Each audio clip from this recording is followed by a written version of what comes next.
Welcome back, everybody. I'm outside today in the rain, a little bit of a rainy day, but I'm under the trees, so I think we'll be okay for the moment. Enough to make this video anyway. And this is marking the 3-year anniversary since I started semen retention. I actually had started the actual practice of semen retention in April of 2022, but I had relapsed one time on purpose. I relapsed one time on purpose just around this time in May of 2022 because I wanted to see what would happen. Like, were the benefits really, like, was I actually getting these benefits? You know, was I actually getting the things that I was seeing I was getting, or was it all just a placebo? And so I intentionally played with myself, but I didn't watch Korn. And lo and behold, I felt like crap the next day. Like, I'm talking the worst feeling I've had in my life. Like, as far as spiritually depleted goes, you know, just feeling like you couldn't even look people in the eye because you were so shameful and all of this stuff. And like, you were just so ashamed of who you were. That was what it felt like. I couldn't even look people in the eye. I had so much social anxiety. It was so bad that I vowed that I'm just not going to go back. Like, I'm just going to make this a lifestyle. And I haven't gone back. Not since then. I haven't gone back, and I don't ever plan to. Because the feeling was that terrible. You know, the feeling was so terrible that I just prefer being on semen retention. I just prefer being celibate. And, you know, there's been wet dreams here and there throughout the journey, but they don't really happen much anymore. And I've talked about the kinds of wet dreams that you'll have on the semen retention journey multiple times on this channel and this account. But mainly what you want to focus on is just the abstaining from playing with yourself and being a depleted coomer and not worshiping the pink palace, and really focusing and harnessing your focus on what it's like to be you existing as a human being, because ultimately this entire journey is about growing closer to God. And as you expand in your awareness as a consciousness, you'll start to see that, like, I already knew this, but semen retention amplified this.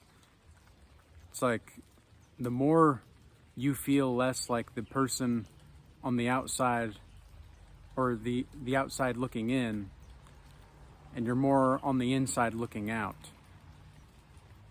or vice versa. Depends on where you're at in this journey. Sometimes people feel different ways, but overall, the whole point of the spiritual journey is to see that you're existing with God on this journey. You're existing with the co-creator. Like, you are a co-creator, and you're existing as a co-creator with the Creator. To be frank and to be explicit in how I'm describing this feeling of mode of being. Because the thing is, you see, is that this life, like, semen retention itself, is a cheat code for getting out of the matrix. It's for, you're always landing on your feet. You're always going to be able to live what is true and let die what is false on semen retention. And this is not a practice that's just for the benefits of getting women or getting finances or anything, because a lot of people will perceive that to be the case. A lot of people will think that it's just, you know, it is what it is, and they won't see it to be something more than what it could be for them.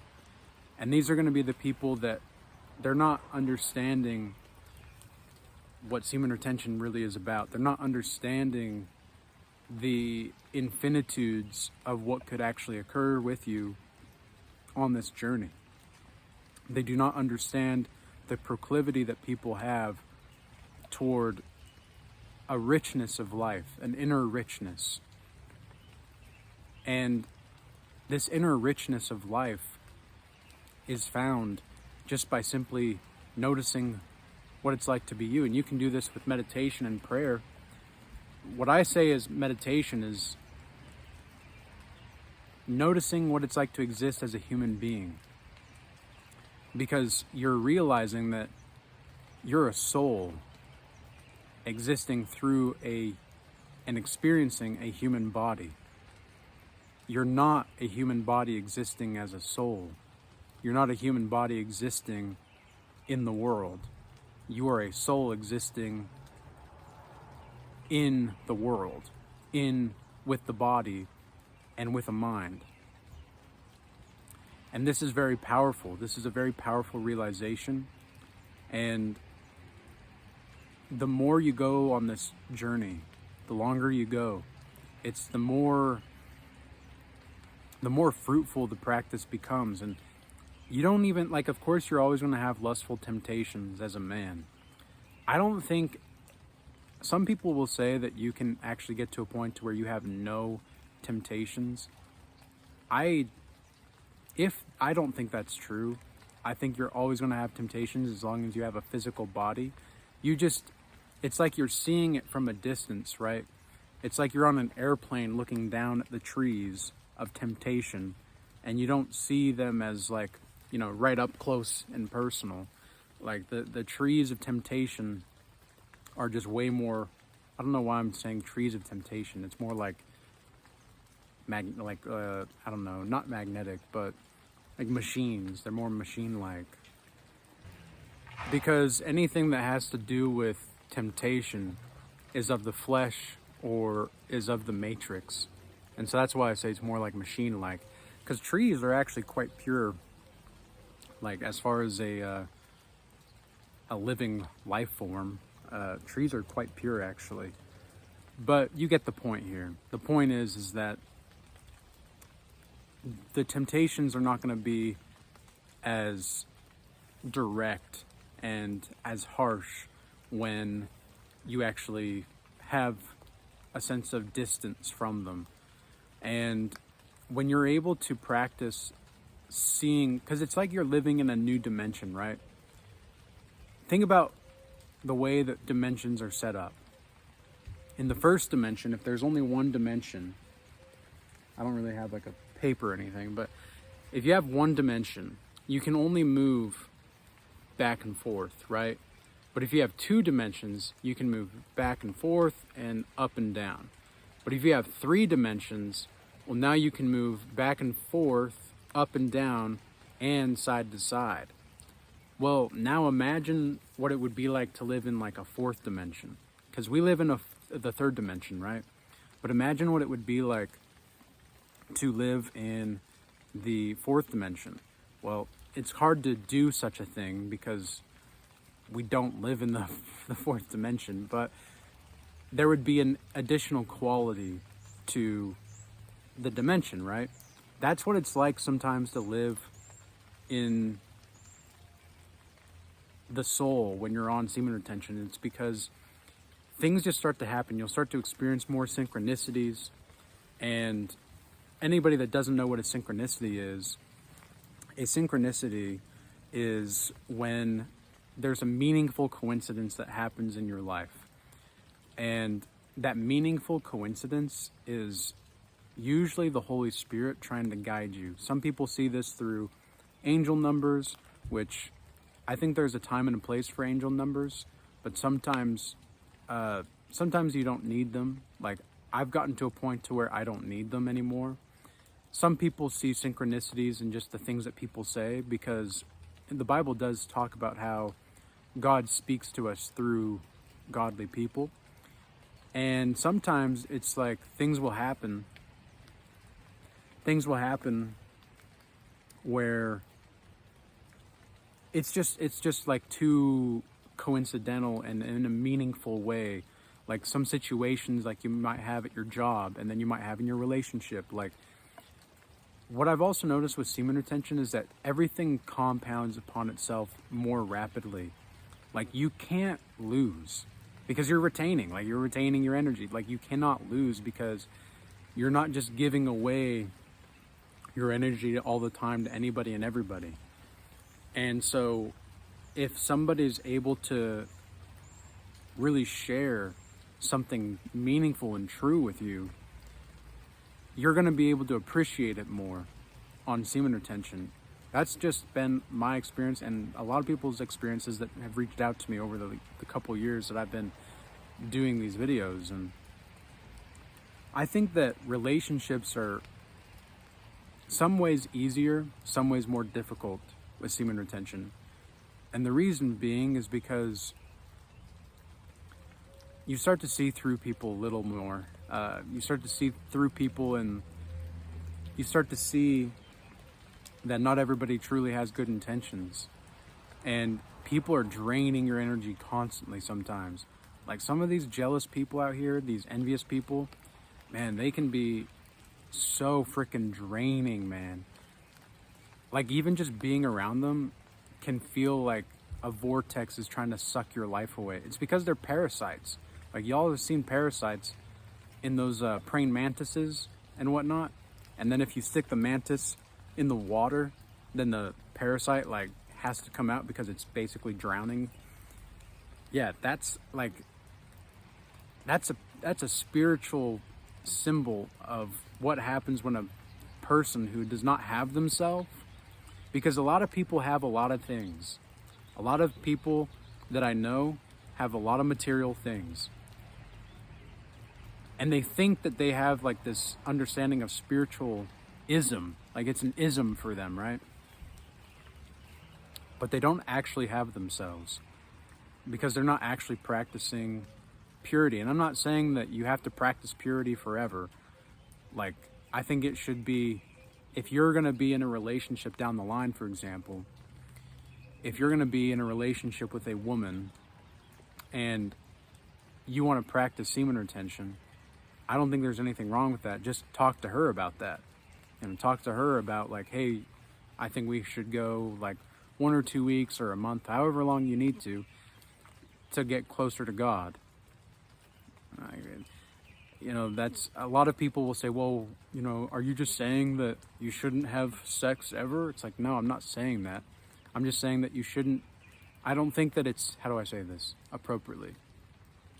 I don't think that it's conducive to a appropriate lifestyle that serves God to participate in degenerate behaviors that denigrate your soul and devalue yourself as a human being with casual sex and flings and all of that.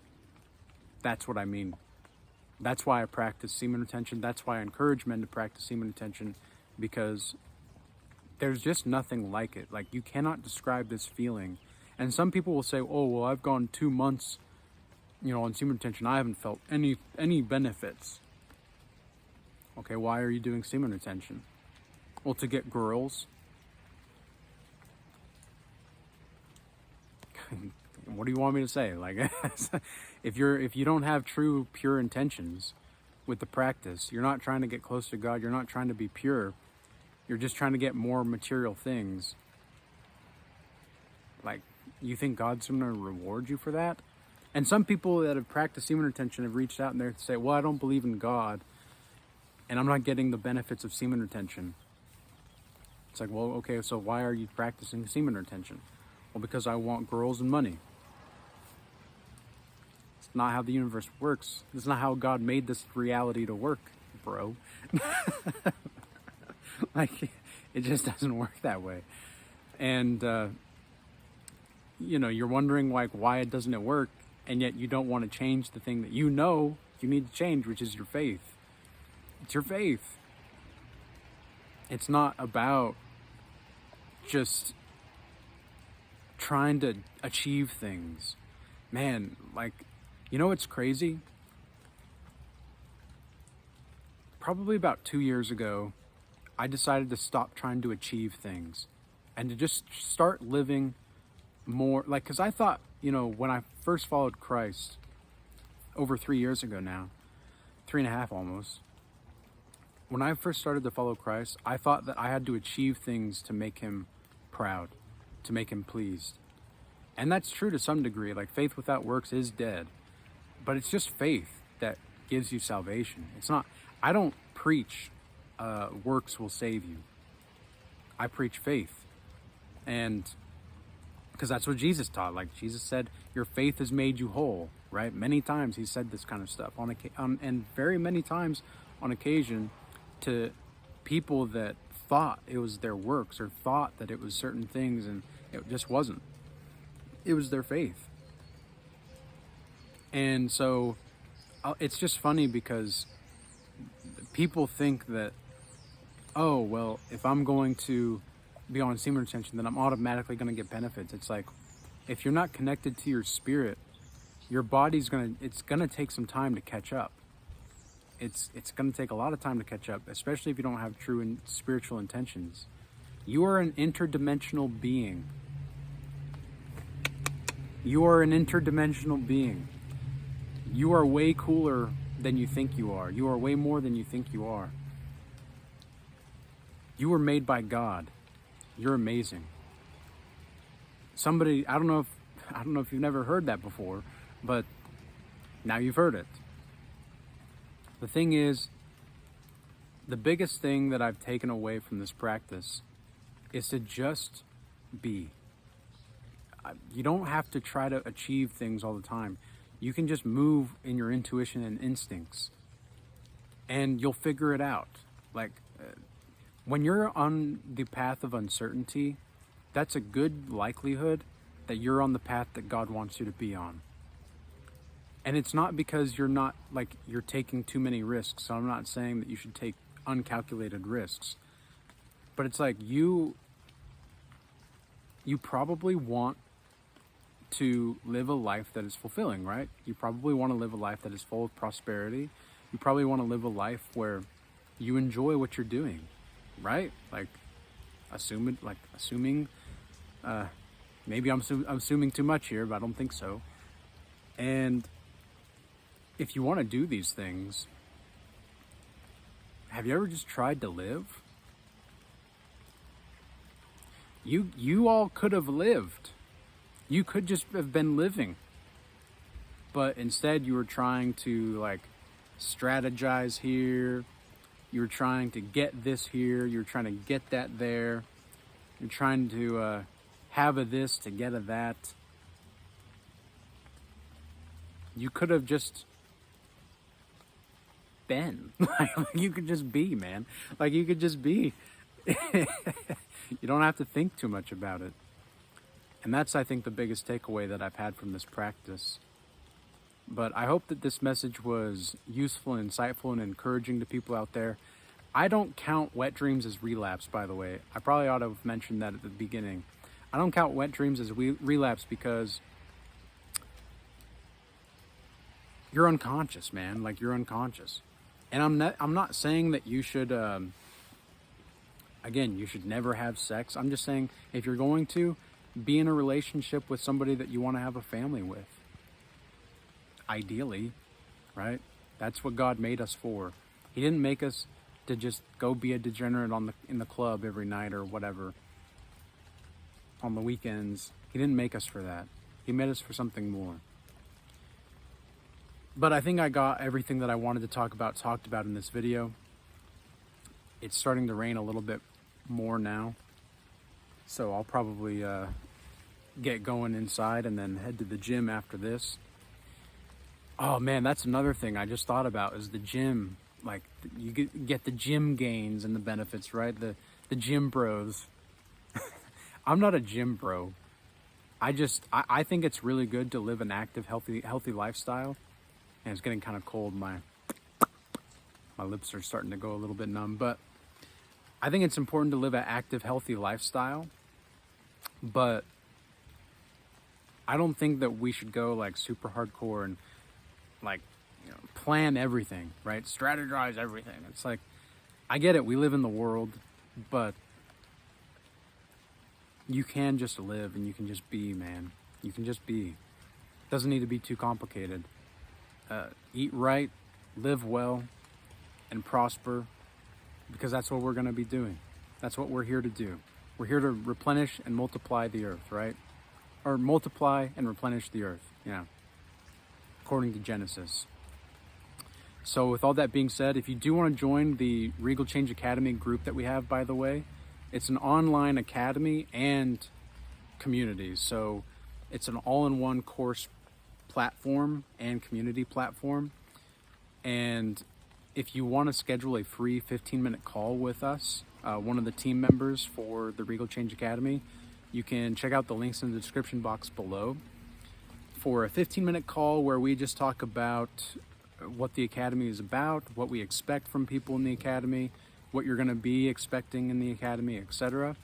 If you want to do a one-on-one consultation call, I'm doing one of two different kinds. The first one is just a general one-on-one. And then the second one is a godlike mastery initiation program. And this is going to be strictly for people that have the financial resources and the time to really make an upheaval of their life and to completely, reshape and reorient their entire livelihood. So that is an option for you as well. I do appreciate everybody tuning in and dropping a like or a comment or a follow or subscribe. I appreciate everybody and just being on the journey, just being on this journey with you guys and being co-creators, not just with the Lord, but also with the people, with the audience. It's a big blessing, and I really appreciate everybody. And with all that being said, peace be with you all. Until next time.